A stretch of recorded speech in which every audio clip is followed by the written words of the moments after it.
everyone, welcome to Rolls at the Ranch for Thursday, July 21st, 2022. We're going to talk about transitions once again. I'm going to demonstrate how I have transitioned some of our royal pythons, including putting fully furnished tubs that they've previously lived in inside larger enclosures. That seems to work so well for some of them. I wanted to emphasize what this looks like again. I also want to mention that this is going to be a vlog style video this week. I'm going to walk around and look at some of the enclosures and some of our animals, and I'm going to take you along with me. Fenrao is another example of an animal, specifically a royal python, that I put his completely furnished old enclosure inside his new enclosure. And if you haven't already watched the video that I recently did about him and how I did this and how it's changed his behavior, but as you can see, he's sitting out on this rock right now, and he has continued to come out of his tub every single night and engage with all of the items in his enclosure. He climbs, he investigates or gets in his humid hide. I assume he drinks. He climbs in these tubes, which is kind of surprising, and he sits on that rock and waits to be fed, and he just ate last night. Fenrao, I am not feeding you again. What in the world has gotten into you? And evidently he has gained the confidence to burst right out of the doors and come out of his enclosure. But despite his nightly activity, every single day, he retreats into his fully furnished tub, and that is where he still spends his days. And he sleeps in his same old hide, which he can barely probably still squish into anymore. And he's got water in there. He's got two hides. He has a perch in there, and he's got substrate in there. So he is still living in that tub during the day. However, at night, as you can see, he is coming out and he's utilizing the rest of his enclosure, and it has caused him to become a much, much more confident animal. And I don't think that this would have been the case if I had just abruptly taken him out of his tub, out of his old enclosure, and put him in a bigger space, put him in a glass terrarium, put him in a PVC enclosure, put him in anything else. It would have just been too abrupt of a change for this particular snake. And I based that on weeks of observing his previous behavior and checking out his reaction to different things I exposed him to. Speaking of confident snakes, oh my gosh, this is one of my MuRa Bradley who's roaming the house, and I tried to catch his tail before it fell, but I wasn't quick enough. He's actually climbing around some of my royal python tub enclosures that I've made from just regular storage tubs, and I've installed UVB lighting and heat sources in them and put glass sliding windows in them or doors. And so these work really well for sort of a startup royal python enclosure. The one that I want to draw your attention to is this one down here. This is Gunji's, and Gunji, I actually put his old tub inside this bigger tub to make sure that he sufficiently acclimated to the bigger space. So this was the tub that he was living in when he first got here, and it's got a PVC perch in it, a water dish, a hide. I've just got a paper towel in this one, and it has a small rock in it. And what I did was opened the vent on top, and I put it in this bigger tub, which has substrate on this end and a little holy roller toy. It's got an upside down planter with a hole cut in, and a big water dish that also doubles as a hide. It's got space underneath it that he can obviously use it to hide under. And then he's got other more traditional hides over here and a rock. And this is the side that's got his lights and stuff on it. This has worked really well for Gunji. I noticed that he wasn't extremely shy and fearful, but he wasn't super outgoing. And again, just sort of like Fenrao, I felt that doing it this way was the better choice for this particular snake, was the better option for him, rather than just take him out of that small tub and put him right into this bigger one. It also has a hanging hide up there. I thought, well, I'm just gonna put his other tub in this bigger one, and then he can come out when he feels ready. Now let's look at this example. This is Ezra, and if you've been watching the series for a while, you'll recognize Ezra. You'll recognize his old enclosure, and I'll talk about how he's doing in this new enclosure. So Ezra started out in quarantine in this 12 by 12 by 18 terrarium. And then as he cleared quarantine, I put substrate in and I added more stuff into it. And he was doing really well in it. He was actually thriving in it. He would come out occasionally, not very often, but he would occasionally come out and roam around, but he would always go straight back to the terrarium if anything scared him or he got nervous. And he wasn't extremely outgoing, but he would come out from time to time. And he started growing, of course, and he was still in this terrarium, but I could just tell he wasn't ready to move into a bigger space. He just wasn't. He is very attached to this terrarium, as you can see. He's still in it. So what I opted to do was order this 4 by 2 by 2 black box cages enclosure, and instead of ordering it with the permanent shelf in it, like that is in this one, and the one below it, and is in most of the ones I order now, I said, don't put a shelf in it because I want to be able to fit his terrarium in it. And I got a portable shelf and I put it on this side. And so he has UVB here. A basking light is usually there. I took it out because we're having extremely hot weather right now and there's no way that he needs that. I put a net in here. He's got a humid hide, a black plastic hide, a white square hide from Black Box Cages. He's got a cave hide down here in his substrate and some things to climb on. He has a water dish, which also doubles as a hide. And he's got a hanging hide up here. He has been in this enclosure for months now, but he is still very attached to his terrarium. And I just put the whole terrarium in here, just as is. I keep it furnished. I keep water in there. I keep all of his old stuff in there. And I just leave the door open. And so he's free to come out as he chooses and utilize the rest of this enclosure, but I'm not making him come out. He is very attached to this. For some reason, he feels very safe and comfortable in this little terrarium. It's not that he feels uncomfortable looking out. He just, I don't know, he just likes this terrarium and he feels safe and secure in it. And I could tell that even before I got to the point where I was considering moving him. And when I showed him in at least one previous video, people were asking me why he was still in this small terrarium because he looked too big for it. And he was too big for it. But I just knew his personality based on my behavioral observations and based on the things that I saw him do and the things that I saw him not doing. I just knew that he wasn't ready for me to take him out of this terrarium and put him in anything else. And so I opted for this option. I had to wait a few weeks for the enclosure to be built and sent, but then when it got here, I set it up like this and it's been working very well. I've seen him out occasionally. I saw him on this net once or twice. I know that he gets under his water dish sometimes. I've seen him under the water dish. I see a few things sometimes moved around. So I know that at some point he's coming out and doing some moving in the bigger space, and I've seen him in the hanging hide at least once. But honestly, 99% of the time, if I am looking for him, he is in his old terrarium, and that's fine. I'm not forcing him to be in that, and it's his choice. And he is in a setup where he can come out when he chooses, and he can live in this bigger space or not. And for this particular snake, for Ezra, this is working out great. In contrast to Ezra's behavior and personality and the way that I moved Ezra into his enclosure, here's Serek, and well, he was just right there. Okay, there is Serek. He is sticking out of one of his hides. If you've been following the series for a while, Serek's been in a lot of videos. He's always been extremely outgoing. He started out in quarantine when he was just 3.5 weeks old in one of these 12 by 12 by 18 exoterras. But within the first few days he was here, he wanted out of it.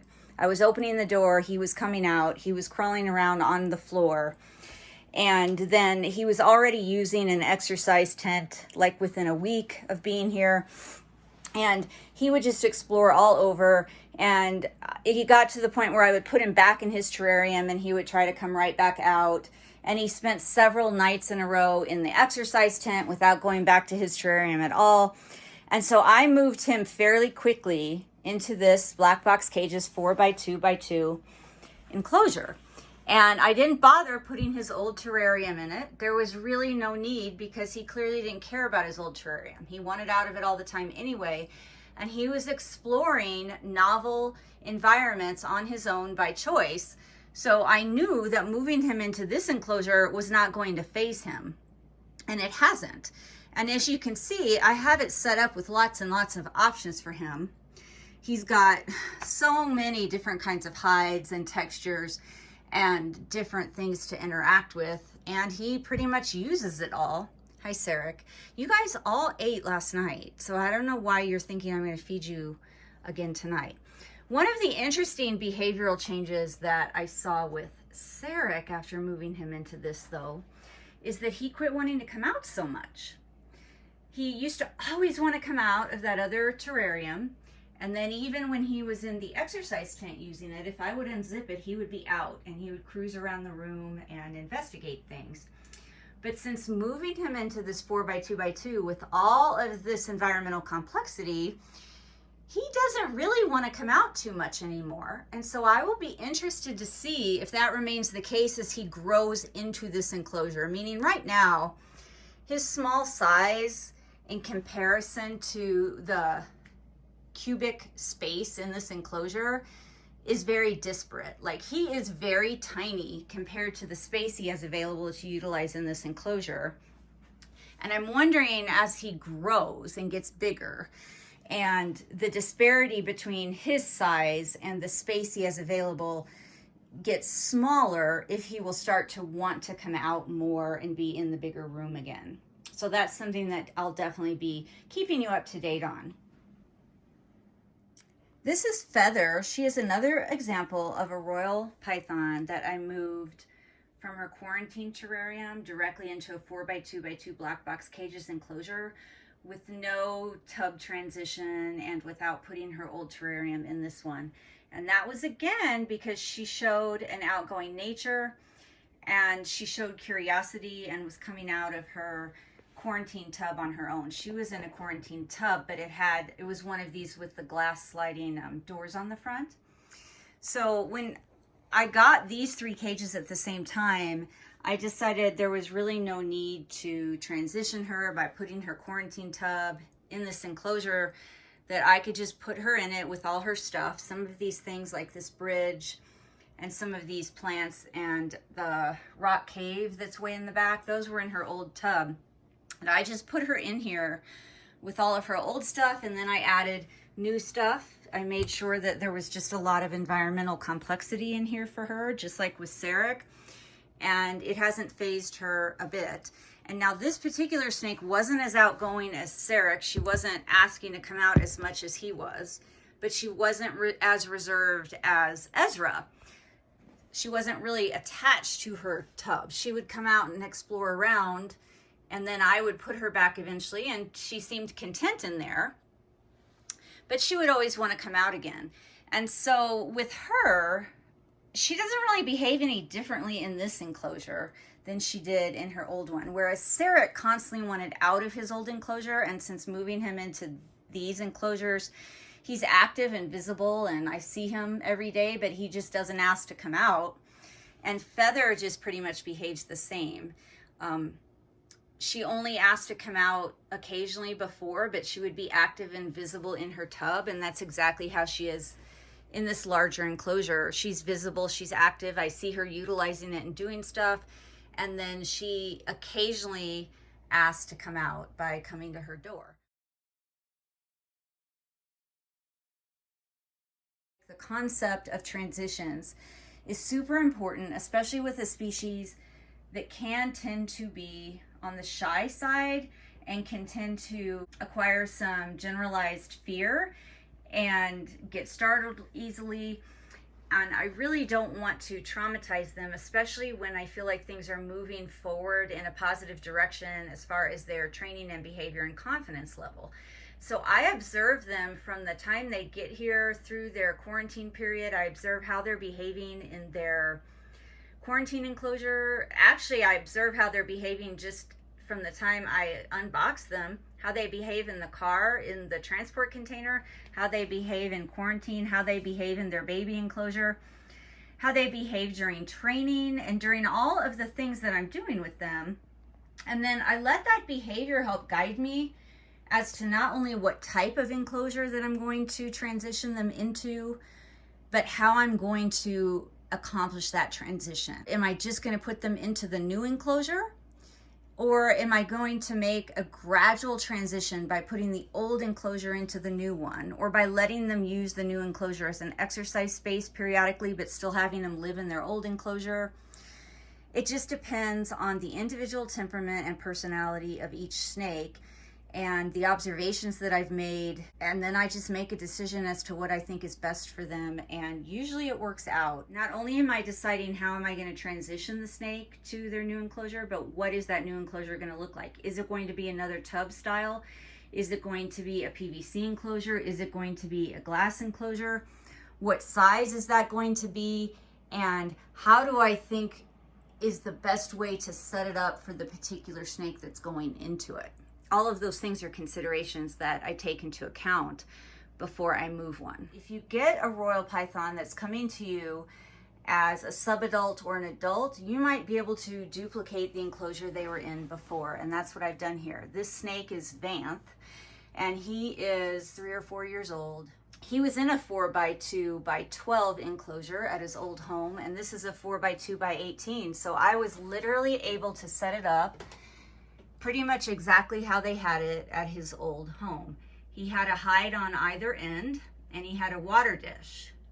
And then they had him on this stuff that I've never used before. I forget what it's even called. I'll have to look it up and put it in the description. But I bought one bag just because I wanted him to have familiar substrate when he got here. But then I went ahead and put the substrate I typically use for royals on this side. I added 2 rocks, a humid hide, and a hanging hide. But other than that, I kept everything just how he had it in his old enclosure. And he had no problem transitioning. Like day 1, he settled in and it was like he knew what was what and he didn't have any problems. He comes out at night and I added this perch too. He didn't have a perch before. He does climb on that perch. He climbs around and moves around the enclosure, and you know, he's just done that since getting here, and he's comfortable and relaxed when he's moving around, and he sleeps all day. And then I think he ate within 3 or 4 days of arrival. So it was a smooth transition for him because I just took great steps to put him in an enclosure as similar to the one that he had been living in as possible. And that worked really well for him. Okay, we're going to talk about one more. This snake is MuRa. And he is not that old, but he's huge. He arrived and he was just huge. About triple or quadruple the size of the other baby royals his age that I have. And he had been a breeder holdback. And then after some time, the breeder decided that he was going to go ahead and sell him. And so when MuRa arrived here, I put him in a transport tub. And then I was looking at the size of that tub compared to his size. And I was looking at the size of usually what I use for baby enclosures and his size. And I thought, there's just no way. Like, I know that he was living in a rack system before, but I just can't keep him in something that small when he is such a big and chunky snake. So I actually just put him directly into this enclosure tub. It is 40 inches long by 20 inches tall, I think, by 18 inches wide or something. I mean, it's fairly good size. And I just put him directly into this. And I thought that would be a good option for him because it's tub-like. I mean, he was used to living in a rack, and it's sort of like a tub, but it was just bigger. And he didn't act like super fearful when I unboxed him and when he first got here. And he did spend like the first 24 hours in the transport tub. And when I took the lid off, he came out and he cruised around the outside of the tub and on top of some other enclosures. And so I was fairly confident, just based on the behavior I was seeing in the first 24 hours, that if I put him into here, he would do all right. And he does have tub-like things in here that he can squish into, and he does use those. But honestly, he is just loose, and he uses his hanging hide, and then sometimes he's in that black hide, and sometimes, like, he spent the first week or two here in just this half log thing, which is open on both ends, but that was his favorite hide until he got even chunkier. And he uses everything in here, and he moves around a lot. He climbs on his perches, and so he just pretty much directly transitioned into this and hasn't had any issues. And he comes out. 2 nights ago he came out and he cruised around the outside of the tub.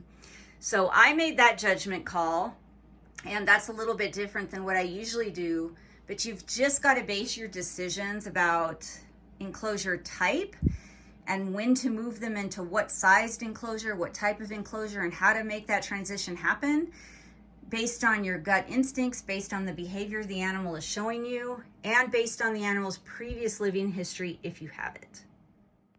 Everybody, thank you so much for watching. I hope that you found this helpful, and I hope you like the vlog style of this one. I've done another video about transitions, and it was more formal, and it was a class-like video, and I will link that at the end or put the link in the description in case you would like to see that one, because it was much more detailed and much more formal.